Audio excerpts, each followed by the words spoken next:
गाथेतला एखादा अभंग म्हणा, समर्थांचा एखादा श्लोक किंवा माऊलींची एखादी ओवी असं काहीतरी घ्यायचं, त्याच्यावरती थोडंसं विवेचन करायचं आणि थोडं म्हणजे 5-1 मिनिटाचं आणि त्याच्यावर आधारित एखादी कथा घ्यायची. कथा आपल्याला आवडते, कारण खरं सांगायचं ना तर आयुष्याच्या या टप्प्यामध्ये म्हणजे आपण म्हणतो की वयाने झालो तर आम्ही मनाने तरुण, तरी पण आता आपल्याला खूप काही अचीव नाही करायचं आहे ना. म्हणजे असं कधी करू शकतात, करणारे असतात, पण थोडंसं आपल्याला वाटतं थोडंसं मनाला विरंगुळाही असावा, थोडंसं माहितीही असावं, असं सगळ्याचं आजच्या शब्दात बोलायचं तर कॉम्बिनेशन करून मी हा एक प्रकार प्लॅन केला. त्याला आपण कथा निरूपण म्हणतो. तर सर्वप्रथम मी आराधना मंडळाचे कल्पनाताई आणि विजयाताई आणि तुमच्या सगळ्याच मंडळाचे मनापासून आपल्या मंडळाचे आभार मानते, कारण मला आपल्यापुढे हे कथा निरूपण करण्याची मला तुम्ही संधी दिली.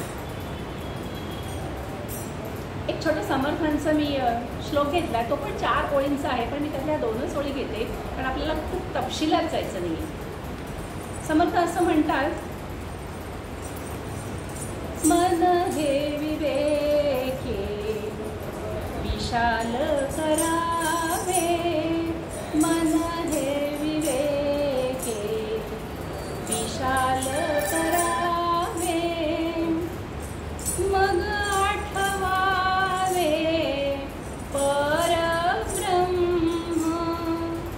मग आठवावे परब्रह्म, मन हे विवेके विशाल करावे, मन हे विवेके विशाल करावे, मन हे विवेके विशाल करावे, विशाल करावे, विशाल करावे.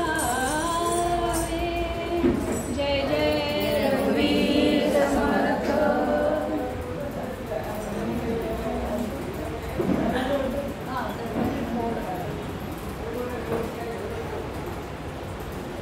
सरस्वती देवीचा एक श्लोक आहे, त्याच्या लिहिल्या. नमस्ते शारदे देवी सरस्वती मतिप्रदे, वसत्वं मम जिह्वाग्रे सर्व विद्या प्रदाभव. जय जय रघुवीर समर्थ. समर्थ काय म्हणतात, मन हे विवेके विशाल करावे, मग आठवावे परब्रह्म. मन हे अगदी वाईट आहे, नवीन सांगायची गरज नाही.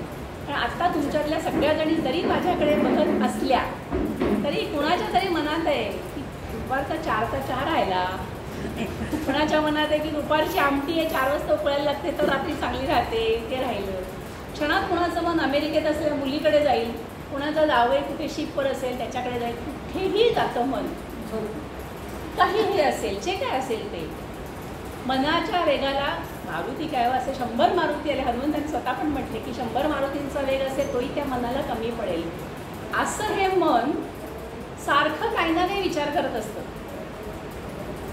म्हणजे महाभारताच्या वेळेला अर्जुनाला प्रश्न पडला होता, मी युद्ध करू का नको, आणि मग ते सगळं झालं. मी तर नेहमी म्हणते की आपण आपल्या आयुष्यामध्ये कायमच अर्जुन असतो आणि 1-2दा नाही, प्रत्येक वेळेला प्रवचनाला जावं की नाही, की अर्जुना काय फार बोलेल माहिती नाही, कशाला जायचं, त्यापेक्षा चांगली झोप काढूया, नको नको विजयाताईंना कल्पताईंना बरं वाटेल म्हणून जाऊया, नाहीतरी खूप झोप. इतके विचार मनात असतात आणि आपण संकल्प विकल्प करत असतो, हो नाही असं करत करत असतो.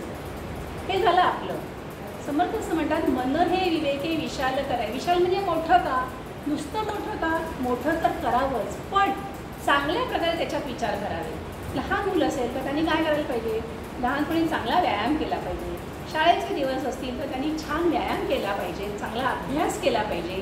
का, कारण नेहमी आपण बघतो ती 20 वर्ष आपण कशी काढून त्याच्यावर पुढची 80 वर्ष जातात. म्हणजे मला तर नेहमी म्हणावं असं वाटतं, आपल्याला आपल्या आईवडिलांनी सांगितलं असेल त्यावेळेला आपण ते ऐकलं नसेल, पण आता कळते की 10वी आणि 12वी ही जी 3-4 वर्ष आहेत ना, यात कचकून अभ्यास केला तर आयुष्य सोपं जातं ना. एकदा तुम्ही छानपैकी बी झाला, एम.ए. झाला, चांगलं शिकलात, काय तुमचं IAS IPS झालं, आयुष्य सोन्याचं जातं. त्यावेळेला ते आपल्याला कळत नाही. समर्थ असं म्हणतात की त्यावेळेला जे काही तुम्ही विशाल मन करून संकल्प केला असेल आणि चांगलं काही केलं असेल तर तुमचं आयुष्य बदलतं, हे त्याच्यामध्ये थोडक्यात. पुढे त्यांनी म्हटले मग आठवावे परब्रह्म. परब्रह्म पिंडी ते ब्रह्मांडी याच्यामध्ये मी जात नाही, कारण आपल्यासाठी आत्ता या क्षणी परब्रह्म म्हणजे आयुष्यामध्ये सुंदर मिळणं, सुंदर दिवस मिळणं, यश मिळणं किंवा कीर्ती मिळणं, प्रसिद्धी मिळणं, आपल्या आईवडिलांचे आशीर्वाद मिळणं, ह्या सगळ्याला मी परब्रह्म म्हणते. तर असं कोणाचं होतं आयुष्य की ज्यांनी मनाने चांगले संकल्प केले, मन असं त्याला ठाण मार्के असं म्हणतात ना, असं करून आपल्या आयुष्यात आपली उन्नती करून घेतली, असं कोण होतं? त्या नारोबाची कथा मी तुमच्यापुढे मांडणार. कदाचित काहींनी ऐकली असेल, त्यांना पुनरुक्ती होईल, त्यांनी बघा मी बरोबर सांगते ना, आणि ज्यांना नवीन आहे त्यांनी त्याचा आस्वाद घ्या. श्रावणातला सोमवार आहे. गोविंदपंत खाजगीवाले भर भर भर भर असे निघाले. कुठे? पुण्यामध्ये गाडी तळ्याच्या जवळ सोमेश्वराचं मंदिर आहे, तिथे गोविंदपंत निघालेत भर भर भर. कसे दिसतात गोविंदपंत? कमरेपासून खालपर्यंत पायघोळ असा छान धोतर दिसतंय, डोक्याचा चकचकीत गोटा आहे, मागे गाईच्या गुराच्या खुरा एवढा असा थोडासा भाग आहे, त्याच्यावरती एक चपचपून फुलवात आहे, त्याला आपण शेंडी म्हणतो, फुलवात आहे, मस्त सुंदर असं दुबोटी गंध लावलेलं आहे, अंगावरती एक उत्तरीय घेतलेलं आहे, गळ्यामध्ये ठसठशीत मोठं असं जानवं आहे, घरावर चालले. डाव्या हातामध्ये एक ताम्हण आहे, ताम्हणामध्ये छान अशी पांढरी शुभ्र फुलं घेतली आहेत, एका छोट्या थाटीमध्ये उगाळलेलं गंध घेतलं आहे शंकरांना अर्पण करायला. उजव्या हातामध्ये कमंडलू आहे, त्या कमंडलूमध्ये जल आहे शंकरावरती अभिषेक करण्यासाठी. आणि भर भर भर भर असे गोविंदपंत निघाले, आणि त्या गोविंदपंतांच्या पुढे त्यांचे 2 सेवक भराभरा निघालेत. आहिस्ते कदम निगार रखो, गोविंदपंत की सवारी आ रही, आहिस्ते कदम निगार रखो, आहिस्ते कदम. कशासाठी? लोकांची गर्दी आहे ना थांबवायसाठी. कारण सगळे लोक मध्ये मध्ये त्यांना पाया पडतात, नमस्कार करतात. कोण होते गोविंदपंत? गोविंदपंत खासगीवाले हे त्यावेळेच्या माधवराव पेशवे, हे जे शनिवार वाड्यावरती पेशव्यांची जी सल्तनत होती त्यांचे जवळचे सल्लागार. त्यांना खूप मोठा मान होता, राजदरबारी त्यांचं स्थान खूप मोठं होतं, त्यामुळे आणि धार्मिक अधिष्ठान होतं, लोक सतत नमस्कार करत होते, आणि म्हणून ते 2 आहिस्ते कदम निगार वगैरे त्यांचा रस्ता सुकर करत होते. दर सोमवारी शंकराच्या देवळामध्ये जायचं आणि शंकराची पूजा करायची असा त्यांचा नियम, आणि त्याप्रमाणे भराभरा गोविंदपंत आले. गर्दी हळूहळू दूर करत पुढे गेले, लोक नमस्कार करत होते. गोविंदपंत पण चेहऱ्यानेच त्याला प्रतिसाद देत होते, बोलायचं नव्हतं, कारण शंकराच्या पूजेला जायचं होतं. आणि शंकराच्या मंदिराच्या जवळ आले. आल्यानंतर त्यांच्या त्या सेवकांनी लोकांना बाजूला केलं. पण हे सगळं नंतर करूया, आपण हे सगळं नंतर करूया, आत्ता घे पण नंतर करूया. माझंही लक्ष विचारित होतं, मी पुढे बोलायचं विसरेल नाही, असं नाही, मला विसरायला होईल पुढे बोलायचं.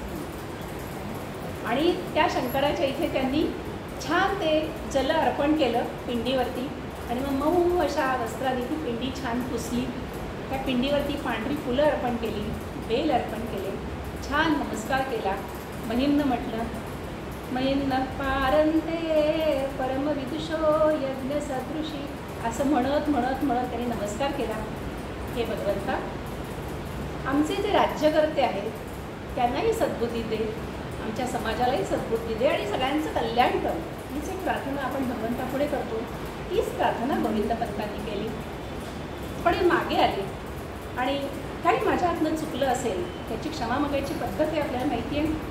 करचरण कृतं वा कायजं कर्मजं वा श्रवणनयनजं वा मानसं वा अपराधं विविधं विहितं वे तत्त्वमेतत्परीक्षं जय जय परमार्थे हे महादेव श्री शंभो. नमस्कार केला, आणि आता थोडेसे पुढे वळले. कशासाठी? तिथे नंदी आहे ना, नंदिकेशाची तर पूजा करायलाच पाहिजे, त्याच्याशिवाय शंकराकडे तुम्हाला येऊ कोण देणार आहे. पंत वळले, आणि त्या नंदिकेशाची असे जे शिंगाचा भाग असतो ना त्याच्यावरती परत जलाचा अभिषेक केला. आहिस्ते कदम करत त्यांचा तो सेवक आहे तो लोकांना दूर करत होता, कारण गर्दी होती. नंदिकेशावरती जसं पाण्याची धार पंतांनी धरली तसे त्याचे थोडेसे तुषार खाली पडले. त्या मंदिरामध्ये नंदिकेशच्या मागे कोपऱ्याला एक छोटासा 5-1 वर्षाचा मुलगा असे पाय धरून कोपऱ्याला झोपला होता. सेवकांनी सांगितलं, उठो उठो, कौन इधर सो रहा है, उठो उठो, पंत आ गए है. पंतांनी हळूच पाय वर करून बघितलं, कोण आहे? एक छोटासा मुलगा असा बसलाय आणि झोपलाय. पंत म्हणाले, असू दमला असेल, तब्येत बरी नसेल, आपल्याला काय, आपण पूजा करून झोपू देत त्याला. पण त्या जलाचे असे थोडेसे तुषार त्याच्या अंगावर पडल्यामुळे तो मुलगा जागा झाला. असा अर्धवट झोपेत, आठवा आपलं 5 वर्षाचं नातवंड किंवा आपलं मूल आठवा 5-1 वर्षाचं झोपेत जागा झाला. असंच उठला आणि उठायला बघतो, मला मोठं व्हायचं आहे, मला मोठं व्हायचं आहे, मी पुण्यात मोठं व्हायसाठी आलो आहे. अर्धवट मला डोळे आहेत, त्याच्या मुखात नसते आलं आणि तसं धडपडत उभा राहिला. तर लक्षात आलं, आपण इथे मोठी लोकं आलेली आहेत आणि आपण इथे झोपलो. त्याला कसंही वाटलं. त्याच्या चेहऱ्यात थोडासा ओशाळेपणाचा भाव आला. गोविंदपंत बघून हसले, त्याच्या जवळ आले, म्हणाले, तुला मोठं व्हायचं आहे का? हो, मला मोठं व्हायचं आहे, म्हणून तू पुण्यात आलास? हो. बाळा, ज्याच्या बुद्धीने ठरवलेलं आहे, ज्याच्या मनगटात ताकद आहे आणि ज्याचे कष्ट करायची ज्याची खात्री स्वतःची आहे, तो माणूस कुठेही गेला तरी मोठाच होईल. मुलगा यांच्याकडे बघतो, इप्पाडचं 6 फूट पंत आणि हे एवढंसं पिल्लू. पंत त्याच्याकडे बघत राहिले. तुला कोण रे तू, आणि इथे कसं आलास? कारण पंत अनेकदा येत होते, त्यांनी असं कधी कोणाला पाहिलं नव्हतं. आता त्या मुलाचा धीर चेपलाय. मी ना माझं नाव नारायण, पण आई मला लाडाने नारोबा म्हणते. आणि आम्ही की नाही सज्जनगडच्या समोर, साताऱ्याचे ते सज्जनगड आहे की नाही, त्याच्या समोर एक गाव आहे, खेड आहे, त्याचं नाव निनाम पाडळी. मी निनाम पाडळीचा. तू निनाम पाडळीचा? मग बाळा तिथे कोण कोण असतं? तिथे ना मी आणि माझी आई. हो का, छान छान. मग तुझे बाबा कुठे असतात? माझे बाबा आभाळात असतात. पंत जरा गंभीर झाले. आभाळात? हो, त्याचं काय झालं माहिती आहे? मी ना एकदा विचारलं आईला. अगं म्हटलं, रमेशचे बाबा असतात, बंडूचे बाबा असतात, प्रकाशचे बाबा असतात, माझे बाबा का नसतात घरात? का ना? मग आई म्हणाली, अरे तुझे बाबा की नाही वरती आभाळात राहतात. हो. आणि मग आई आभाळाकडे बघायला लागली आणि मग रडायला लागली. म्हणून आई तू कशाला ग रडते? आई म्हणाली, माझ्यानं बाळा डोळ्यात उसळ गेलं म्हणून मी रडते. आणि ना सांगू का, जेव्हा जेव्हा मी माझ्या बाबांबद्दल विचारायचं ना, तिच्या डोळ्यात उसळ जातो. मुलाचा रागसपणा पंत पाहतच राहिले. पण मी तुम्हाला काय म्हणू? त्या मुलाला त्यातला गंभीरपणा त्याचा गेला. तो म्हणाला, मी तुम्हाला काय म्हणू? मी तुम्हाला काय दादा म्हणू? हो दादा म्हणणार. नाही नाही, दादा म्हणजे कसा आपल्यासारखा असतो. तुम्ही केवढे मोठे आहात, मी तुम्हाला दादा कसं म्हणू? मला सगळ्याजण पंत म्हणतात. पंत म्हणशील? हां चालेल, मी तुम्हाला पंत म्हणतात, चालेल. पण मी मोठा होईन ना? त्याचं ते पालूपच सांगतेच नाही. पंत म्हणाले, मला सांग बरं, हे काय प्रकारे मोठा होईन ना? सांगतो. मुलांना कसं त्यांचं ऐकून घेणारं कोणतं आहे. आपण त्या मुलांनाच लेक्चर देत जातो, अमुक करू नको, अमुक करू नको. त्याला काय वाटतं हे समजून घ्यायला हवे ना. त्यांचं बोलणं निरर्थक असेलही, पण मुलाला स्पेस देणं जे म्हणतात, मुलाला कळलं, त्याला जे म्हणायचं आहे ते आपण ऐकायला हवं. आता ह्याला उत्साह आला. सगळे लोक बघत आहेत ना, ते गुर्जर बहादरही तिथे आहेत आणि पंत उभे आहेत. आणि असं सांगतो, त्याचं काय झालं माहिती आहे? एकदा की नाही मी आणि माझी आई मी घरात होतो आणि माझी आई ना सुपानी पाखडत होती. सूप माहिती आहे ना सगळ्यांना? सुपानी पाखडत होती. जे काय आमच्याकडे तांदूळ होते त्याच्यामध्ये खूप असे ते साळी होते, त्याच्यात या बातकोटे वगैरे म्हणतात तसं. आणि ना आईकडचं आमचं ना सूप आहे ना फाटलेलं होतं दोन्ही बाजूनी. आम्ही गरीब आहोत ना, आम्हाला दुसरं, आई म्हणते आपल्याला नाही परवडणार दुसरं. मग त्याच सूपामध्ये आईने कसे तरी बोळे घातले होते आणि माझी आई पाखडत बसली होती आणि मी खेळायला गेलो होतो. एवढ्यात काय झालं, तिथे एक बोवारीण आली. मी बघ्या बिब शिक काही, मी बघ्या बिब शिक काही. आणि ती बोवारीण माझ्या आईला बघून म्हणाली, ए बाई, अशा फाटक्या सुपातनं कुठे पाखडत असतात का? ही म्हणाली माझी आई की अगं माझ्याकडे हेच आहे ना, म्हणून मी आणि पाखडते. आणि इकडे मी देते तुला भराभरा शिवून आणि कसं छान करते बघ.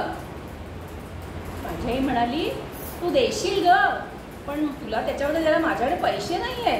काय पैसे पैसे पैसे लावले तुमच्यासारख्या लोकांनी असं बोललं तर आम्ही काय करायचं आणि इकडे. आणि माझ्या आईने काही बोलायच्या आतच तिने ते सूप खेचून घेतलं, जमिनीवरती फुट केलं आणि ते तांदूळ त्याच्यात ओतले. भराभरा ते सूप घेतलं, तिच्या पिशवीतनं काय धागा दोरा पटापटा काढला आणि डोळ्याचं पातळ लवतं न लवतं तोच तिने ते शिवून टाकले दोन्ही सुपाचे दोन्ही कोपरे. आणि तिने परत ते तांदूळ त्यात घातले आणि असं असं करून बघ असे तांदूळ पाखडायचे असतात, कळलं.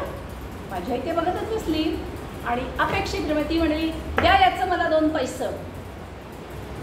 माझी आई म्हणाली अगं बाई मी तुला म्हटलं होतं ना माझ्याकडे नाही ग पैसे, आम्ही साधी गरीब माणसं आहोत, कशी तरी आमची तोंडाची आणि हाताची गाठ पडते. मी तुला असलं तू जा आतमध्ये असेल बघ एखादा पैसा सापडत जा आतमध्ये. बरं ती बाई अशी गुरकावतच होती माझ्या आईवर. आपल्याला अनुभव आहे बघा, आपण गाडीमध्ये घेतो ना काय कानातलं गळ्यातलं कसल्या ॲटिट्यूड करतात आपल्यावरती, विकतात तर 5 रुपयाचं. आपण ऑब्झर्व करा होतं असं. आपल्या कामवाल्या पण कितीतरी वेळेला खूप राग येतो असा, पण आपल्यावरतीच गुरकावतात कधी. असू दे तो भाग निराळा.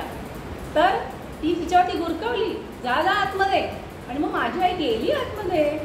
मग सगळी गाडगी मडकी काय जे होतं ते उलटं पालटं केले आणि तिला 1 पैसा मिळाला. तिने तो 1 पैसा आणला आणि हा बाईला दिला. ती म्हणाली 1च पैसा?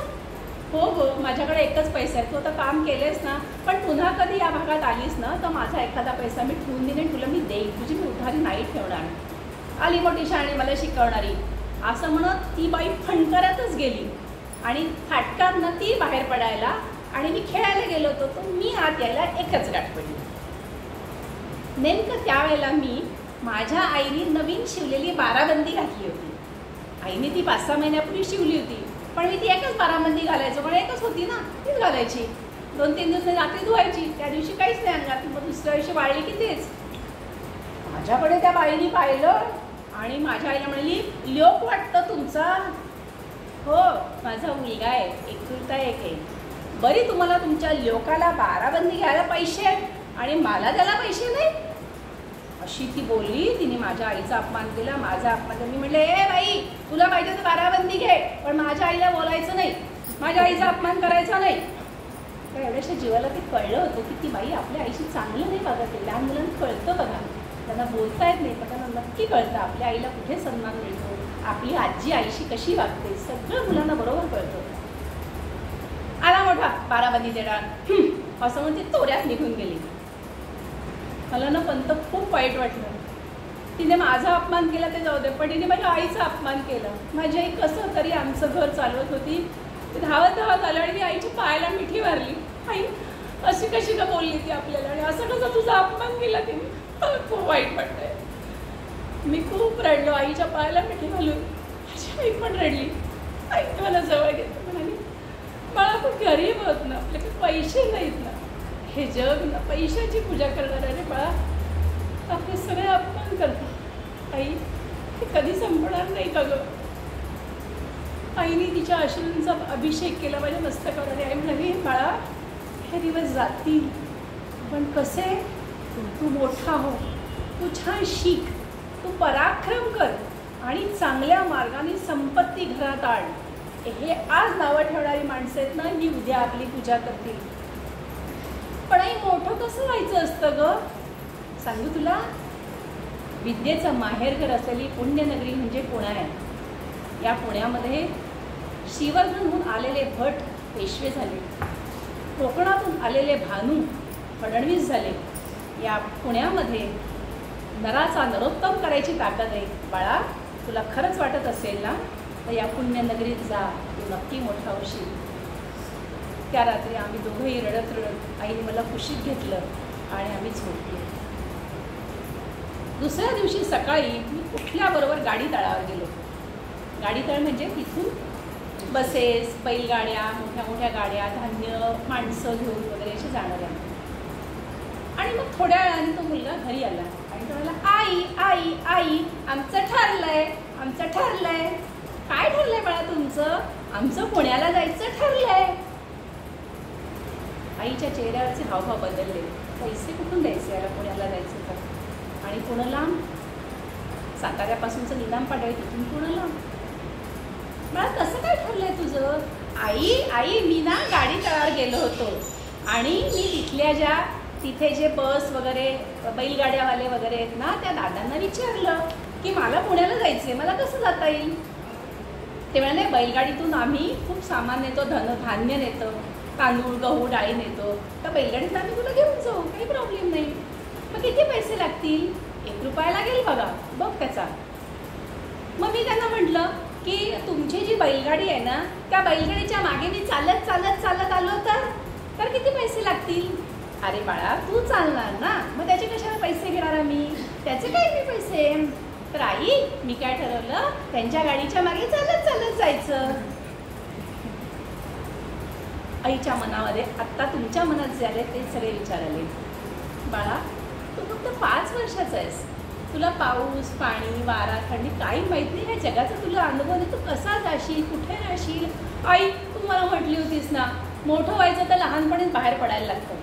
बघ श्री रामचंद्र लहान होते तेव्हाच गेले ना विश्वामित्रांबरोबर, भगवान श्रीकृष्ण लहान होते तेव्हाच गेले ना मथुरेला.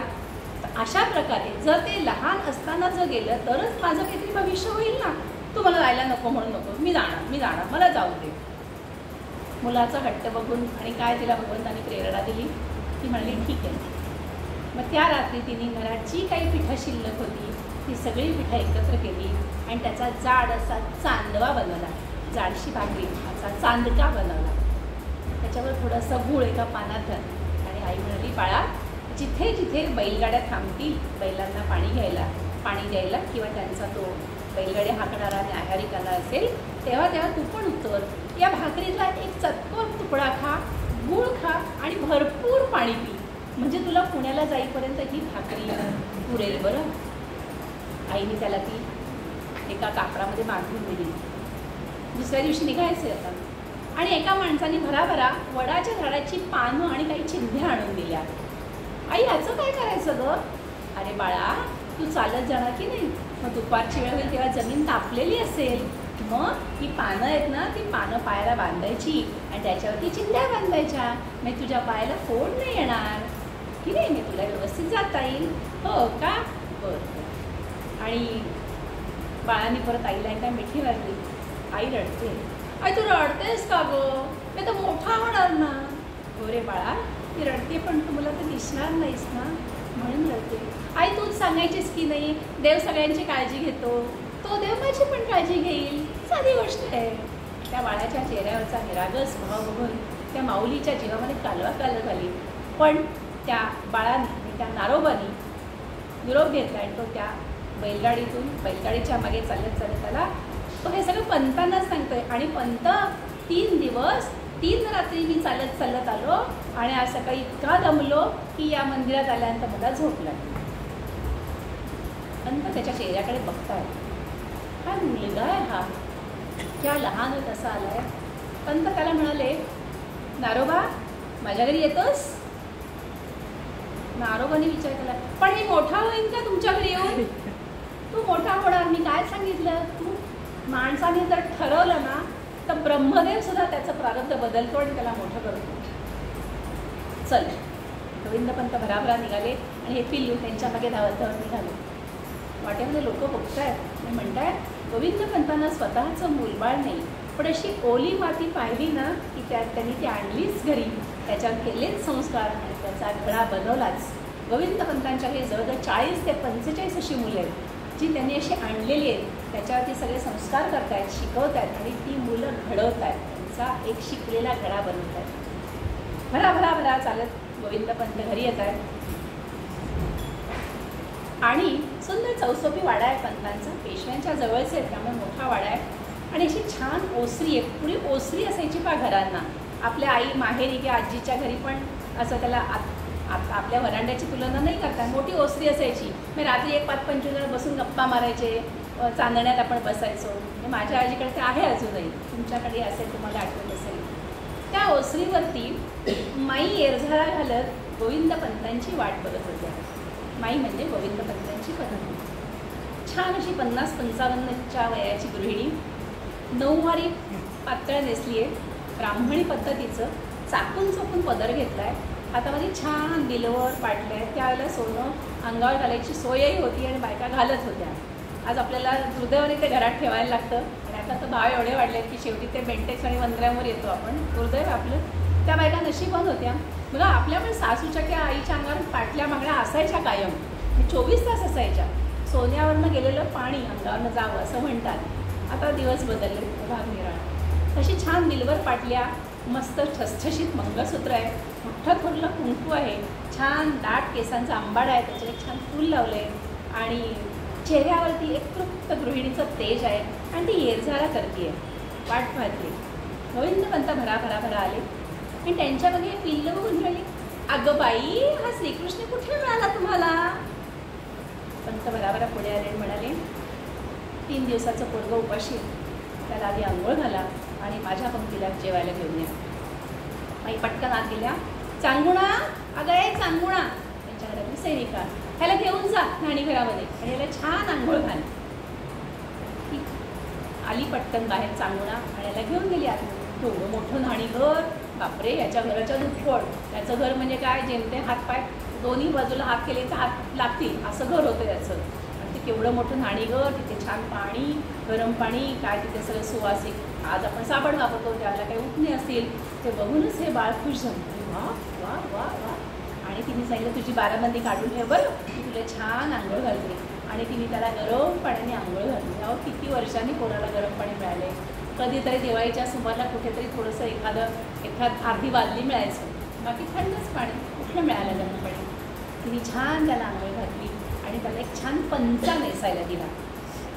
पंत काय करायचे, अशी मुलं घेऊन यायचे ना, त्यांच्यासाठी स्वच्छ कोरे पंचे धुवून ठेवायचे. अगदी कोरा टोचतो तर धुवून ते वापरलं असतं की छान वाटतं. आणि तो पंचा तिने त्याला नेसायला दिला. अहो आज त्याला अंगभर पंचा मिळाला. पंचा बघून तो म्हणाला, सांगू ना ताई, तुमचं देवघर कुठे सांगाल का? का रे? माझ्या आईने सांगितलंय नवीन कपडा घातला ना की देवाला नमस्कार करायचा, म्हणजे ना देव आपल्याला सारखे सारखे नवीन कपडे देतो. बघा आठवा, आपणही पूर्वी करायचो, आता आपण जास्त शहाणे झालो आणि आपण आता हे विसरलो. मी जेव्हा ही कथा ऐकली ना, मी सांगते मैत्रिणींना, तेव्हापासून मी नवीन साडी ड्रेस घातले की देवाला नमस्कार करते. म्हटलं मला या नारोबाने शिकवलं. लहानपणी आपण करायचो, आता काय पैसे आले, सुबत्ता आले आणि आपण संस्कार विसरत चाललो आहे. मैत्रिणींनो, तुम्ही विसरू नका. मुलं सुद्धा खूप शिकली असतील, IT असतील, इंजिनियर असतील, अमेरिकेला असतील, ऑस्ट्रेलियाला असतील, त्यांनाही सांगा की त्यांच्या लेकरांनाही सांगा. कुठेतरी भगवंताच्या शक्तीपुढे नतमस्तक व्हायला पाहिजे ना आपण. नाही तर सांगा ना, अहमदाबादला विमान क्रॅश झालं, 242 पैकी 241 माणसं मेली, एक माणूस वाचला. त्याच्या कर्तृत्वाने नाही, तो फेकला गेला आणि तो चालत गेला. आपण टेलिव्हिजनवर पाहिलं, आश्चर्याने थक्क व्हायची वेळ आली. त्या माणसाचं साधं फ्रॅक्चर नाही झालं. कोण करतं? कोण म्हणतं भगवंत नाही, त्याशिवाय हे होणंच शक्य नाही. जे काय ना, मी नाही, जे काय त्याची कृपा आहे म्हणून काही शब्दच नाही. हे बाळ गेलं देवघरामध्ये आणि त्याला नमस्कार केला. देवा देवा, माझ्या आईला सांग बरं, मला यांनी त्या नवीन पंचा दिला आहे, म्हणजे हे माझी काळजी घेतील आणि माझी आई सुखी असेल ना तरच माझं अभ्यासात लक्ष लागेल ना. तर तिला निरोप दे बरं का देवा. त्याचा विश्वास आहे की हा देव त्याच्या आईला निरोप देणार आहे. तो कसा निरोप देणार असे त्याला शिंग फुटलेली नाही आहेत, त्याला विश्वास आहे. तो म्हणतो, माझ्या आईला सांगा बरं की मी अगदी छान चांगल्या घरी पडलो आहे आणि मी मोठा होणार आहे. देवाला नमस्कार करतो आणि पंतांच्या बरोबर घेऊन बसतो. आज त्याला 4 ठाव जेवण मिळालं. कधी भाकरीचा तुकडा मिळाला, कधी कोणी दिलेल्या शिळ्या भाकरी, कधीतरी नाचलेली इतकी आमटी. पण पोटाच्या भुकेपुढे नाही काही बोलतायत, ते पण नाक बंद करून गिळलेलं आहे त्याने. आणि आज छान ताट पाट मस्त पंत शेजारी आहे, त्याचं ताटामध्ये सगळे पदार्थ, त्याच्या डोळ्यात पाणी आहे की आज माझी आई काय खात असेल, तिला काही खायला मिळालं आहे की नाही माहिती नाही. 2 दिवस उपवास घडलेले आहेत. देवा, मी आज हे खातोय का, मला मोठं व्हायचं. त्याचं जेवण काही छान गोविंद पंतांनी सांगितलं. तिथले 40-45 मुलं होती. मग काय शिकायचं, कधी काय, त्यांचं पण वेळापत्रक ठरलेलं आहे. आणि तो मुलगा आज जेवला, उद्या जेवला, परवा जेवला. 4 दिवसानंतर तो गोविंद पंतांना म्हणाला, पंत, आमच्या घरी दासबोध वाचायचे, आमच्या घरी दासबोध वाचायचे आणि आम्हाला आई सांगायची की फुकट खायचं नाही, असू दे अन्न सेवू नये वडिलांचे. वडिलांनी जरी दिलं ना तरी मुलांनी एका ठराविक वयानंतर फुकट खायचं नाही आहे. पप्पू काळेंचं एक वाक्य आहे, फुकट हा देशाच्या युद्ध केलेला सगळ्यात मोठा कट आहे. आपण दिल्लीमध्ये ऐकलंय पाणी फुकट, वीज फुकट, ST. अरे फुकट म्हणजे काय? कोणीतरी त्याचे पैसे देतच ना. भले तू नसेल तू कोणी तुम्हाला फुकट घ्यायचा अधिकार आहे. कष्ट करा, आपल्याला जेवढं परवडेल ते घ्या, फुकट कधीही घेऊ नये. ज्या राष्ट्रामध्ये फुकट दिलं जातं आणि घेतलं जातं त्या राष्ट्राचा उद्धार कधीही होत नाही. इस्रायलचं उदाहरण घेऊन जेव्हा प्रवचनं केली जातात त्यावेळेला इस्रायलबद्दल नेहमी सांगितलं होतं, एक स्वतःबद्दल हिंमत पाहिजे, नाही मी फुकट घेणार, मी घेतलं तर त्याच्या दुप्पट आहे. तुम्ही सांगा, आपण सज्जनगडला जातो, गोंदवलेला जातो, आपल्या अन्नाचे पैसे घेत नाही, पण आपल्याला पूर्ण माहिती आहे मी काहीतरी भगवंताला द्यायचं आहे. त्या भगवंताला तुमच्या 100 रुपयाने काय फरक पडतो? तो काय तिन्ही ब्रह्मांडाचा राजा आहे, त्याच्याकडे तर काय श्रीखंडातला वैभव आहे, वैभव संपन्न आहे. पण माझ्या 100 रुपयाने त्याला फरक पडतो का? पण फुकट घ्यायचं नाही आहे. प्रसाद असला तरी काय झालं, मी माझ्या चौथीनी मला परवडलं 2 रुपये ठेवावेत नाही तर 2 लाख ठेवावे, पण फुकट खायचं नाही.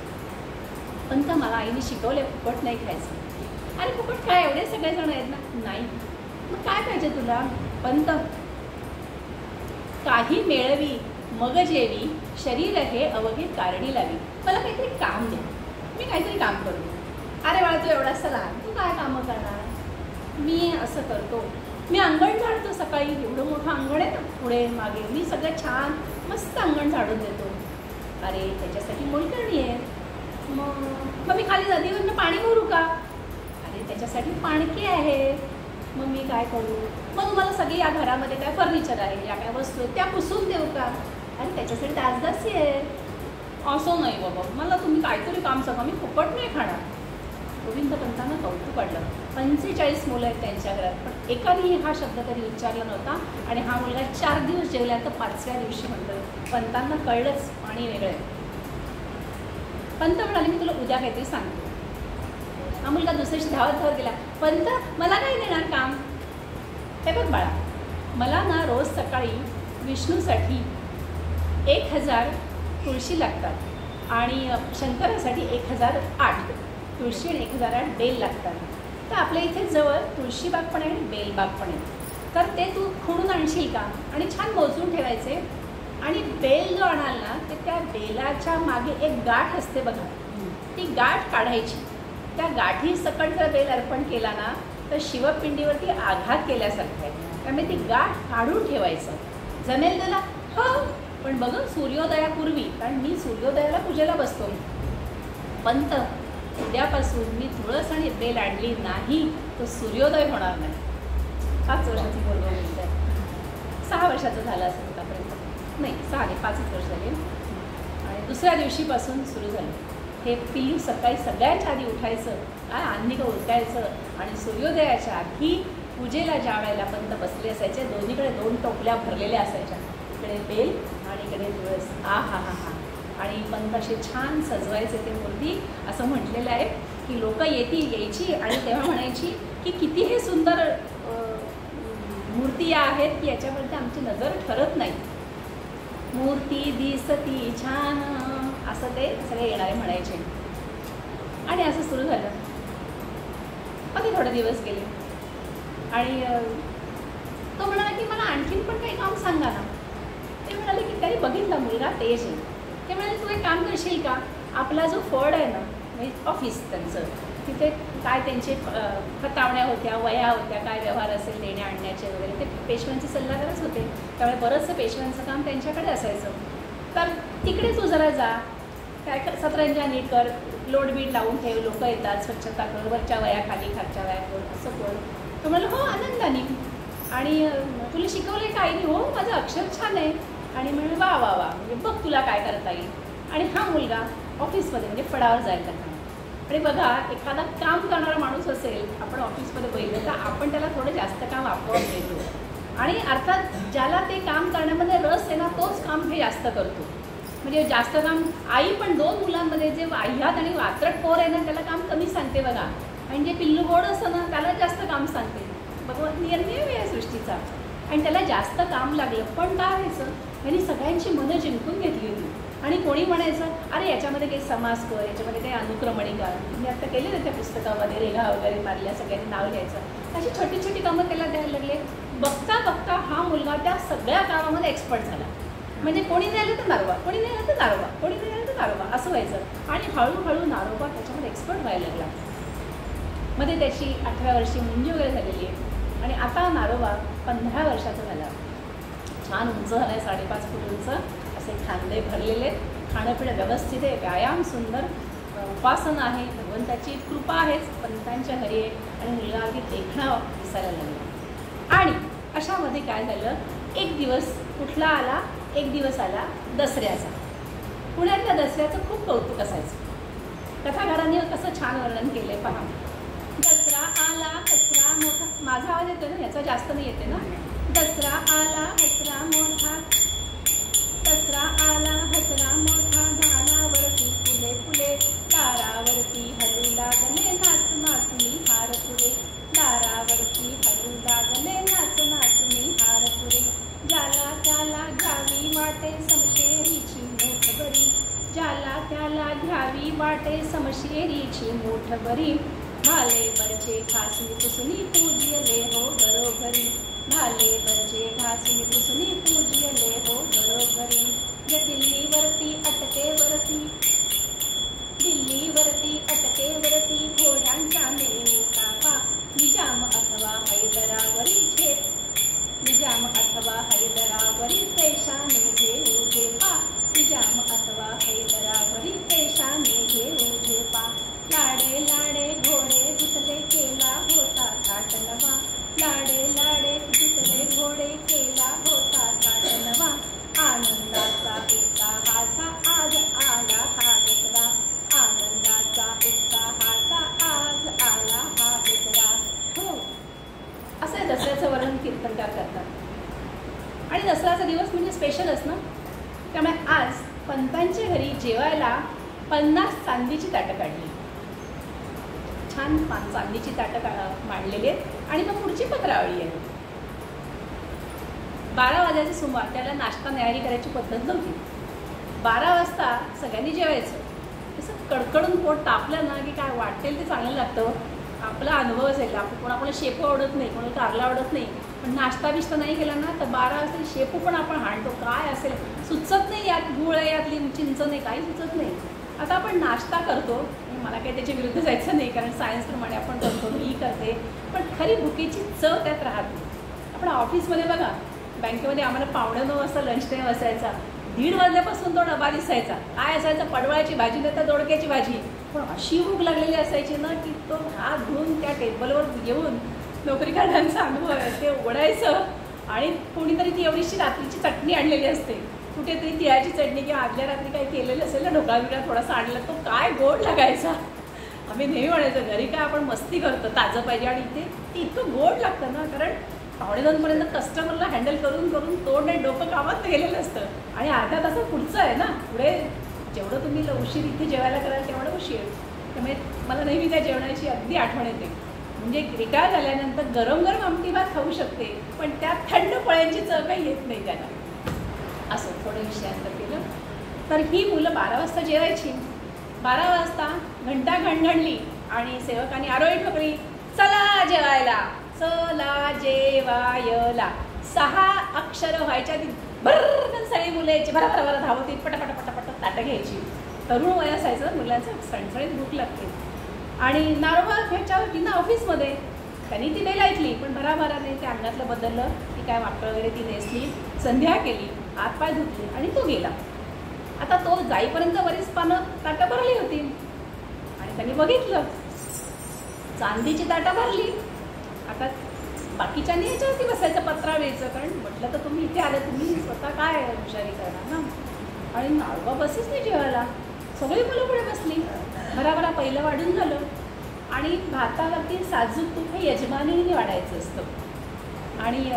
आणि महत्त्वाचा जो गोड पदार्थ असेल गोड, तर त्याप्रमाणे माई आल्या वाढायला आल्या, सुरुवात केली. नारोबा इथे बसलाय. कवी असं म्हणतात, पंगत भरली एक नवरली, पंगत भरली एक चौरली, पत्रावळ चांदीची, पंगत भरली एकच उरली पत्रावळ पळसाची, ताट चांदीचे मजका नाही, ताट चांदीचे मजका नाही, चिंतामणी साची, चिंतामणी साची रामा, साधोजी राजा राम कपोजी. चांदीची ताटं भरली आहेत, मला पळसाच्या पत्रावळीवर बसायला लागला. आता 15 वर्षाचा झाला आहे, कळतंय आपण थोडासा इगो येतोच ना, आणि पौगंडा असताय आणि काम करतोय, देखणं आहे, सगळ्यांचा लाडका आहे, पंतांचा लाडका आहे. माई आल्या तू वाढत वाढत वाढत वाढत, अरे नारोबा बस की जेवायला.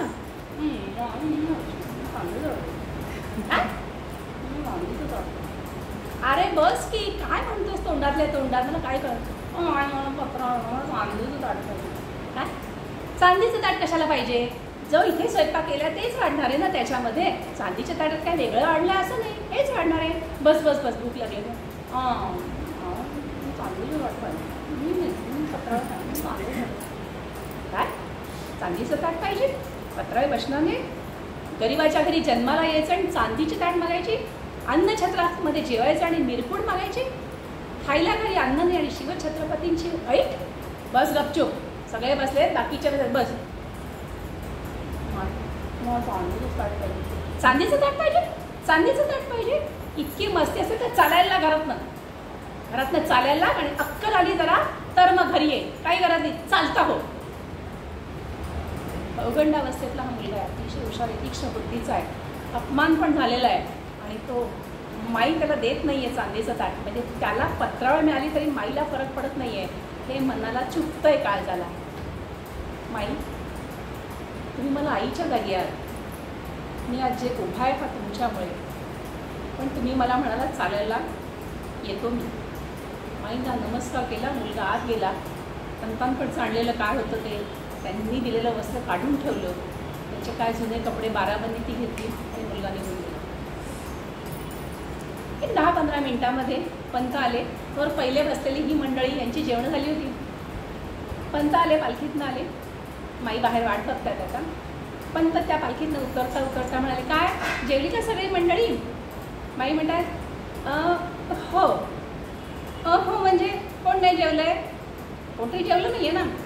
हां काही नाही, नारोबा नाही जेवला. अरे काय झालं नारोबाला? तब्येत बरी नाही आहे का? वैद्याकडे घेऊन जायचं का? बघ बघ काय झालं त्याला? काही नाही, त्याला काहीतरी झालं आणि तो गेला. आज दसऱ्याचा दिवस आहे, तुम्ही काहीतरी त्याला बोलला असाल, त्याशिवाय तो जाणार नाही. कुठे गेलाय तो? तो घर सोडून गेलाय. घर सोडून गेला? अरे आज त्यांनी कुठे जाऊन आत्महत्या केली, कुठे पौगंडावस्थेतला आहे, तर आपल्या तोंड दाखवायला जागा नाही राहणार. काय झालं? तुम्ही काही बोललात का? हो म्हणे मी बोलले. काय? पाहिले त्या दिवसून नाग आहे हो, पाहिले त्या दिवसून नाग आहे, दूध घेणारा सर्प मात्र नोहे, दूध घेणारा सर्प मात्र नोहे. हे पाहिले त्या. मी मुद्दामच बोलले, मला बघायचं होतं की हा काय पाण्यात आहे. अहो ठीक आहे, पण आज दसऱ्याच्या दिवशी बोलायचं का? तर चला आता त्याला शोधायला जायला पाहिजे. काही काळजी करू नका, मी त्याच्यामागे माणूस पाठवलाय. ज्या सोमेश्वराच्या मंदिरात तुम्ही त्याला आणलं, तिथे त्या नंदीशी तो भांडत बसलाय की तुला सगळं शंकराला दिलेलं मिळतं, मग मला गोविंद पंतांच्या घरी चांदीचं ताट का नाही म्हणून तो नंदीशी भांडतोय. गोविंद पंत म्हणाले नाही, तुम्ही त्याला बोलवून आणा. माई म्हणतात नाही, तो मानी झालाय आता, तो तुम्ही गेल्याशिवाय येणार नाही. गोविंद पंत तसेच निघाले, अनवाणी पायात भरा भरा भरा निघाले. हा मुलगा तिथे त्या सोमेश्वराच्या मंदिरामध्ये नंदीकेशापाशी बसलेला आहे, उभा आहे, आणि तो बघतो लांबून पंतांना येताना. म्हटलं आपलं चुकलं की काय? मला पंत आले आणि म्हणाले, नारोबा जेवलास? काय बोलतो? मान खाली करून. नारोबा काय झालं? मला कळलं तुला चांदीचं ताट नाही मिळालं म्हणून तू निघून आलास. नारोबा चांदीचं ताट आपल्याला कोणी द्यायचं नसतं, चांदीचं ताट आपण मिळवायचं असतं. माझा एक मित्र होता. नारो म्हणला, पंत तुम्हाला एवढ्या उन्हात चटके घेत काय चालत यायला लागलं, मला खूप वाईट वाटेल. पंत त्याला अडवत म्हणे, माझा एक मित्र होता गोपाळ म्हणून, त्याने खूप पैसा कमवला, वेदशास्त्र संपन्न होता, खूप संपत्ती कमवली, काही कालांतराने तो मरून गेला. त्याचा मुलगा गोविंद. गोविंदाच्या लक्षात आलं की आपल्याकडे भरपूर संपत्ती आहे, गोविंद काहीच करेना, काम धाम काही नाही, पण भरपूर बाप ज्याने कमवलेलं होतं. एकदा तो मला रस्त्यात भेटला, तो मला मानतो. तो मला म्हणाला की तुम्ही दिवाळीला माझ्या घरी याल का?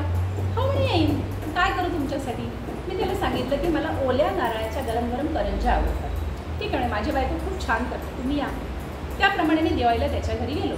कोणाच्या? गोपाळच्या, गोविंदाचा मुलगा. मी गेलो, थोडं बोलल्यानंतर त्यांनी सांगितलं बायकोला, अगं करंज्या आण. तिने छान मोठ्या तपकामध्ये 10-12 अशा करंज्या आणल्या. मी करंजी मोडली आणि मी म्हटलं, अरे गोपाळा, मी सांगितलं होतं की मला गरम करंजी हवे. ते बघायला आतमध्ये त्याच्यासमोर बायकोनी गरम गरम तळलेल्या आणल्या होत्या. तो बायकोला म्हणाला, अगं ह्या गाळ झाल्या, नवीन करंज्या तळून आण. त्या बाजूला ठेवल्या. तिने भराभरा त्याच्यासमोरच नवीन करंज्या टाकल्या, त्या आणल्या. पण हे पंत म्हणाले, अरे मी तुला सांगितलं ना मला गरम करंजी हवी आहे. तो बायकोला म्हणाले, बायको अगं तू काय करतेस, तो स्टोव आहे ना तो बाहेर आण आणि पंतांच्या समोर तळ. ती बरोबर ते बाहेर घेऊन येते, त्यांच्या समोर करंजी लाटते, सारण भरते आणि ते त्याच्यात तळते आणि त्या करंज्या देतात. पुन्हा पंत म्हणतात, मला गरम पाहिजेत रे. आता त्याच्या लक्षात पंत समजलं नाही.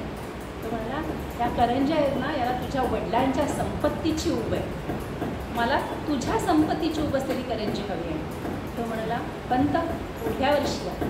त्याप्रमाणे म्हणाले पुढल्या वर्षी गेलो आणि त्यांनी त्याच्या संपत्तीतनं कमवलेल्या करंज्या मला खाऊ घातल्या. नरोबा, चांदीचं ताट हे कुणी आपल्याला द्यायचं नसतं, आपल्याला ते मिळवायचं असतं. पुढे ते काहीच बोलले, निघाले. नारोबा त्यांच्यावर भराभरा घरी आला. आता जेवायला तिघंच उरले, नारोबा, माई आणि पंत. तिघे जेवायला बसले. तिन्ही ताटात चांदीची काढली. नारोबा म्हणला, मला चांदीचं ताट नको. काय? मला पत्राळीवर जेवायचं, मला चांदीचं ताट नको. अरे नारोबा, तुझ्याशी वागायचं कसं? थोड्या वेळापूर्वी तू चांदीचं ताट हवे म्हणून रुसलास आणि निघून गेलास, आणि आता तुला चांदीचं ताट देते तर तुला नको. माई, मी ज्याला चांदीचं ताट स्वतः कमवीन किंवा त्यात बसून खायची माझी ज्या लायकी होईल ना तेव्हा मी खाऊ. पंत म्हणाले, बरोबर ठीक आहे. मग कसं तरी त्या चांदीच्या ताटावर पत्रावळी घालून तो दिवस साजरा झाला. काही दिवस गेले, मुलगा 16 वर्षाचा झाला आणि एक दिवशी संध्याकाळी 4-4:30च्या सुमाराला गोविंद पंत आराम करतायत आणि हा मुलगा तिथे गेला नारोबा आणि पंतांना म्हणतो, पंत हे भेंडोळं पहा, कागदाचं भेंडोळं. पंत म्हणले, काय आहे बघा म्हणे. नंतर नारोबा निघून गेला आणि पंतांनी ते भेंडोळं उघडलं. सगळं मोठ्याच्या मोठं भेंडोळं होतं आणि त्याच्यामध्ये काय होतं माहिती आहे का? आता हा माधवराव पेशव्यांचा काळ आहे, म्हणजे किती 200-250 वर्ष होऊन गेलेली असेल. त्याला नेट, कॉम्प्युटर काहीच नव्हतं. ह्या मुलांनी गोविंद पंतांची जी संपूर्ण हवेली तालुक्यामध्ये जमीन पसरलेली आहे, त्या जमिनीचा एक आजच्या भाषेत टॅब्युलेशन केलं होतं. काय? कुठली या जमिनीचा कस कसा आहे, ती कुठून कुठे पसरलेली आहे, त्याच्यात कुठली पिकं लावली तर चांगली होतात, त्यात कुठली खतं द्यायला पाहिजे, त्यातलं पिकं किती वर्षांनी येतं, त्या पिकाची तोडणी कधी होऊ शकते, त्याचं उत्पन्न कधी होऊ शकतं, त्याला शेतसारा किती आहे, कुठे अवर्षण झालेलं आहे, कुठे जास्त पाऊस झालेला आहे, कुठल्या लोकांना शेतसारा माफ करायला हवा, कुठल्या लोकांना मदत करायला, असं जातनिहाय, कसनिहाय, पीकनिहाय, जागानिहाय आणि क्वालिटी आजच्या भाषेत कसनिहाय असं संपूर्ण वर्गीकरण त्यांनी केलेलं आणि ते भेंडोळं दिलं. आणि गोविंद पंत थक्क झाले. 10 मिनिटात त्यांनी सांगितलं, हैबती अरे बाहेर ये, घोडा काढ, आज पालखीने, चल पाड्यावर जाऊया. पटकन त्यांनी घोडा काढला. हैबती दौलती त्यांनी घोडा काढला. खरं पटापट ते शनिवार वाड्यावर गेले. माधवराव पेशव्यांचं नुकतंच जेवण झालेलं आहे आणि ते आता विश्रांतीला चालले. पंत म्हणाले, तुमच्या विश्रांतीची वेळ मला कळलं आहे, पण तरी पण मी एक भेंडोळं आणले, ते जरा बघाल का? ठीक आहे. पेशवे म्हणाले, थोडासा मला ज्वर आहे आज, मी हे संध्याकाळी देतो. ठीक आहे. पंतांनी एक भेंडोळं त्यांच्याकडे दिलं आणि पंत निघून आले. दुपारी थोडी विश्रांती झाली. पेशव्यांना नंतर जरा बरं वाटायला लागलं आणि त्यांनी ते भेंडोळं उघडलं. त्याच्यामध्ये 3 भेंडोळी होती. एका भेंडोळ्यामध्ये हे सगळं गोविंद पंतांचं म्हणजे हवेली तालुक्यातली जमीन, दुसऱ्या भेंडोळ्यामध्ये पेशव्यांचं याच्यामध्ये संपूर्ण महाराष्ट्रातली जमीन होती.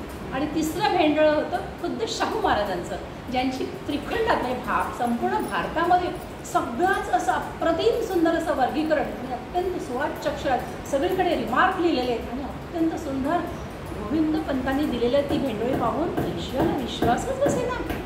ते म्हणाले, हे तर शेर शिवाजीचं काम आहे, हे तर शिवाजी महाराजांच्या पात्रतेचं काम आहे, हे तर दादोजी कोंडदेवांनी करावं, इतकं सुंदर काम केलेलं आहे.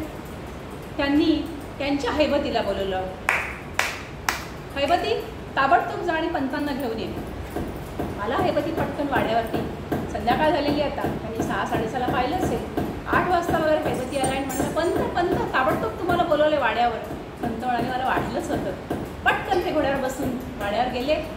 त्यांना या केले आणि पेशवे म्हणाले, पंत हे काम फार सुंदर काम केले, हे असं काम होऊ शकतं ह्याच्यावर माझा विश्वासच बसत नाही, ह्याच्यासाठी प्रचंड बुद्धिमत्ता हवे, तुम्ही हे केलं कधी?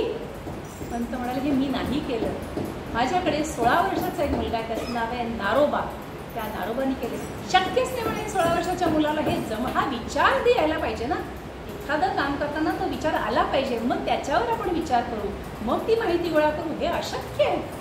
होय पंत, एखाद्या गोष्टीचं क्रेडिट आजच्या वर्षाचं कोणी देत असेल त्यांनी का नाही घेणार, पण मी माझ्या सत्सर विवेकबुद्धीने सांगतो, हे काम मी नाही केलेलं, माझ्या त्या नारोबा नावाच्या मी त्या मुलाला आणले, त्यांनी केले. वा वा वा वा, ते सांगतात हैबती पटकन जा आणि नारोबाला घेऊन या. परत घोडायला टक टक टक टक टक टक करत, आणि आता रात्रीची वेळ झाली, 9-9:30ची वेळ, आणि त्यांनी सांगितलं, नारोबा अप्पाजी खिरे त्याचं नाव, त्यांनी बाहेर हाकाटी दिली, नारोबा अप्पाजी खिरे कोण आहेत? नारोबा अप्पाजी खिरे अंथरुणं घालत होते त्यावेळेला सगळ्या बाकीच्या मुलांची, काम करणारच काम होतं, बाकीच्या मस्त झोपणार, हा अंथरुणं घालत होता. बाई घाबरल्या. थोड्या वेळापूर्वी पंतांना बोलवलं, पंतांनी आले आणि आता नारोबाला बोलवतात. बापरे, काही भानगड की काय, वाड्यावरनं बुलावा आलाय. घाबरल्या. नारोबा, अरे तू काय गडबडीने केले, काय चांदीचं ताट चोरलं गेलं नाहीस ना? माई, असा कसा चोरीन मी, आणि त्यावेळेला चोरणारा थोडी सांगतो असं मी चोरले म्हणून तू काय ती गडबड केली असेल, मला भीती वाटतच होती तुझ्याबद्दल. नाही माई, तुम्ही काही काळजी करू नका, काही असं झालेलं नाही, सगळं छान होईल. आणि तो जो सेवक आलेला आहे हैबती, तो नारोबाला घेऊन वाड्यावर गेला. नारोबा आत येतो. स्वतः पेशव्यांच्या दिवाणखान्यामध्ये, कल्पना करा, पेशवे आणि गोविंदपंत त्या दिवाणखान्यामध्ये नारोबाला बोलवले, ज्यांना शनिवार वाडा कधी बघायला नाही मिळणार, असा तो नारोबा तिथे आला, नमस्कार केला. मी नारोबा खिरे, या या या या या. म्हणाले, भेंडोळी बोलली, हे काम तुम्ही केलं? होय पण, होय श्रीमंत. कसं केलं हे, कसं केलं? त्यांनी सांगितलं, अगदी खरं सांगू का, मी तुमच्याही वाड्यावर, गोविंदपंतांच्या वाड्यावर आणि महाराजांच्या वाड्यात थोडीशी ज्ञानाची चोरी केली. अशासाठी केली की कुठल्याही संदर्भातमध्ये ज्यावेळेला शेतकरी यायचे तेव्हा ते 2-3 माणसं येणार, बैलगाड्यातनं येणार, ते आल्यानंतर हे सगळं शोधायला कमीत कमी 15 दिवस जायचे. 15 दिवस आमच्या इथली माणसं बिझी, म्हणजे आजच्या भाषेमध्ये व्यग्र असायची. मग ते शोधायचं, हाताने केलेलं ना, सगळं अडीचशा चवड्या ठेवलेल्या, ते काढायचं, ते बघायचं, याच्यामध्ये 15 दिवस जायचे. त्या माणसांच्या जेवणाखाण्याचा खर्च व्यवस्था आम्हाला करायला लागायची, आणि शिवाय ही माणसं घरी जायला 15-20 दिवस उशीर, त्यामुळे त्यांना तिथेही प्रश्न यायचा ना. म्हणून मला असं वाटलं हे असं केलं की चांगलं होईल. आता कुठलाही शेतकरी आला की 2 दिवसामध्ये त्याचं काम निपटतं. काही दिवसांनी तर तो आल्यानंतर तासाभरात आम्ही त्याला सांगू शकू, तुला शेतसारा किती भरायचा आहे, तुला माफी काय, सगळी माहिती 1 तासात होईल. पेशवे म्हणाले, काय प्रचंड काम आहे हे, आणि हे असं काम करणार हा नारोबा तुमच्याकडे? पंत म्हणाले, होय. पेशवे म्हणाले, पंत एक विचारू, इतकं सुंदर काम केल्याबद्दल खरं तर मी तुम्हाला काहीतरी बक्षीस द्यायला हवे, पण मीच तुमच्याकडे एक गोष्ट मागू? पंत म्हणाले, श्रीमंतांनी आमच्याकडे मागावं यापेक्षा माझं आणखीन भाग्य काय असणार? मी एकच मागतो, हा मुलगा मला द्या. पंतांच्या डोळ्यामध्ये पाणी आलं. ज्यासाठी आम्ही 2 पैसे आणि एखादी भाकरी, एखादा भात खाऊ घालतो, त्या सगळ्या कष्टाचे चीज झालं. हा मुलगा राष्ट्रासाठी उपयोगी येत असेल तर मला आणखीन काय हवं? पेशव्यांनी हैबतीला सांगितलं, पटकन बाहेर ये आणि एक सुंदर असा कोतवालाचा ड्रेस घेऊन ये. पंत, आम्ही याला आजपासून पुण्याचा नायब कोतवाल करतोय. नायब कोतवाल म्हणजे आजचा कलेक्टर, IAS. आणि त्याने हैबतीला सांगितलं पटकन असा तो छान लाल ड्रेस घेऊन ये, कोतवाला अशी वेगळी टोपी असते, आपण जुन्या चित्रात पाहिली ती टोपी आणा, आणि त्याला सोन्याच्या मखमलीची मूठ असलेली तलवार असते ती तलवार आणा, आणि सगळ्यात मोठं 2 मोठी चांदीची ताटं आणा, त्याच्यामध्ये सुवर्ण मोहरा भरून आज आम्ही आमच्या हाताने त्या नारोबाला देणार आहोत. आणि त्याला पुण्याचा कोतवाल तर केलाच आहे. इकडे माईंचा जीवर खाली, हेही गेलेत हाही गेलाय, त्या काय करतात, दौलती तू जा पटकन. बायका हुशारच असतात बघा, म्हणजे आपण सगळ्या जन्मजातच हुशार आहोत, आपल्याला वास लागतो कुठे काही असेल आणि आपण त्याप्रमाणे कुठून कुठून माहिती काढतो. ती दौलतीला पाठवलं, बाहेरनं वाचून बघ आत काय घडतंय ते आणि मला सांग. त्या वाट बघताय आणि दौलतीच्या अंधारात बघतो, बापरे गोविंदपंत आहे, नारोबा आहे, पेशवे उभे आणि ती 2 मोठी चांदीची ताटं. तो ते बघून धाव धाव धाव धाव धाव धाव घरी येतो. माई माई माई नारोबा चांदीची ताटं, नारोबा अरे वेगळ्या बोल ना, चांदीची ताटं चोरली ना नारोबानी. मला वाटलं तर नाही नाही माई, पेशव्यांनी त्याला चांदीची ताटं दिली आहेत. अरे काय म्हणतोस. माईंच्या डोळ्यात ना अश्रूंच्या धारा. आणि तिकडे पंतांना पेशवे सांगतात, आजपासून ती जी तुळशी बाग आहे ती आणि ती जी बेलबाग आहे त्या दोन्ही बागा मी ह्याच्या नावावर करतोय. आणि त्या नावावर केल्यानंतर आणि आता मी याला कोतवाली संदर्भातल्या काही सूचना देतो. आणि आता त्याला घरी घेऊन यायचं. पंत म्हणाले मी भरभर आधी वाड्यावर जातो. भराभरा पंत पुढे आले वाड्यावरती आणि माई वाट बघतायत, माई वाट बघतायत. पंत कधी येतात आणि पंत पुढे आले आणि पंतांना ती विचारतात, नारोबा कुठे, नारोबा कुठे. माई नारोबाला पुण्याचा नायक कोतवाल केले. पंत काय म्हणतात. माईंच्या डोळ्यात तो पाणी तर खळत नाहीये, कुठे आहे, कुठे माझा नारोबा आहे कुठे. पंत म्हणतात आधी सगळे झोपले असेल त्यांना उठवा, दिवाळी साजरी करा, सगळे आकाश दिवे लावा, सगळीकडे पणत्या लावा, सगळीकडे रोषणाई करा, सडे घाला, रांगोळ्या करा, सगळ्यांनी छान साड्या बिड्या नेसा, सगळे तयार व्हा, मंगलवाद्य वाजू देत, आज आपल्याकडे दिवाळी. पण नारोबा कुठे आहे. नारोबा येतोय, त्याला कोतवालीचं काम पेशवे समजावून सांगतात. रोषणाई होते, थोड्या वेळ नारोबा येतो. पालखीत नालाय, पेशव्यांनी पालखी दिली पण पालखी लांब ठेवली.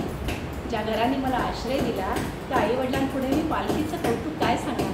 पालखी लांब ठेवली. नारोबा चालत चालत चालत आला. माई वाट बघतायत. माईच्या पायावर कोसळला. बाळा तुला बोलले रे मी, तू भरल्या घरातनं निघून गेलास. नाही नाही माई, तुम्ही मला तो धक्का दिलात ना, त्यातूनच मला आजचा हा दिवस दिसलाय.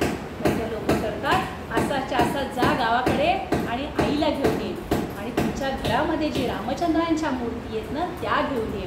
मुलगा जातो. अर्थात आता सेवक आहेत, पालखी आहे, भरा जाऊन आईला घेऊन येतात. आईला काय वाटत असेल तुम्ही कल्पना करू शकता. आणि श्रोते हो, त्याचा तर तिकडे सगळा साजरा, त्याचं ते यश होतं ते साजरं झालंच. त्यानंतर त्याच्या घरच्या रामाच्या मूर्ती ज्या आहेत त्या मूर्तींसाठी पेशव्यांनी तुळशीबागेमध्ये राम मंदिर बांधलं आहे. त्या राम मंदिरामध्ये ह्याच्या घरच्या राममूर्तींची प्रतिष्ठापना केली आहे. आणि तिथे लिहिलेलं आहे, आपण कधी गेलात तर बघा, श्रीरामांच्या मूर्ती तुळशीबागेमध्ये कशा रमल्या, ज्याला त्याला पावती श्रीमंतांच्या मनात भरल्या. गोविंदपंतांनी आणलेला आहे, ओला गोळा होता, त्याच्यावर त्यांनी संस्कार केले. त्यातून पुण्याचा नायब राज्यपाल झाला तो आणि माईंच्या कष्टाचं चीज झालं. श्रोते, हा मुलगा विचारत होता ना मी मोठा होणार का. हा मुलगा मोठा झाला बरं. आणि गोविंदपंत खाजगीवालेने हा नारोबा, नंतर नारोबा खाजगीवाले म्हणून तिथे प्रसिद्ध झाला. आणि त्याने अतिशय उत्तम कारभार केला. हे सगळं का घडलं, कारण त्याच्या मनावरती त्याचा कंट्रोल होता आणि त्याला हे कळत होतं, विवेक कळत होता, कसं वागावं कसं वागू नये. सगळी मुलं खात पीत होती, एन्जॉय करत होती. या मुलाने कष्ट केले, सगळं शिकून घेतलं, त्याची प्रज्ञा वापरली आणि त्या प्रज्ञेमुळे त्याला ते भेंडोळ सुचलं ही जे कुणालाही सुचलं नव्हतं आजता गायब. आणि गुणी माणसं त्याची परख लगेच करतात. माधवराव पेशव्यांनी ती केली आणि त्याला उचललं. म्हणून आपलं मन विवेक करत असेल तर कसं यशस्वी होतं हे समर्थ सांगतात.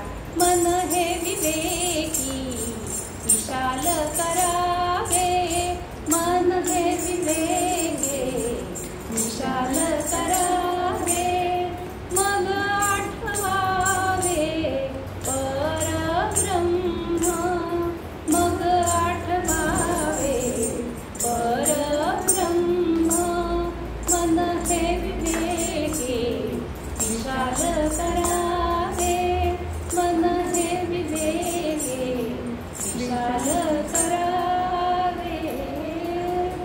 दुपारी सेवा भगवंताच्या चरणी अर्पण करतो आणि माझ्या वाणीला विराम. नाही बंद केलं ना ग, चालू होतं का इथे, चालू होतं वरती.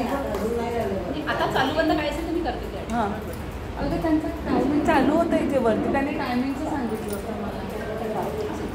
हे टायमिंगचं चालू होतं ना ते आता सुरू. त्यांनी तसं सांगितलं.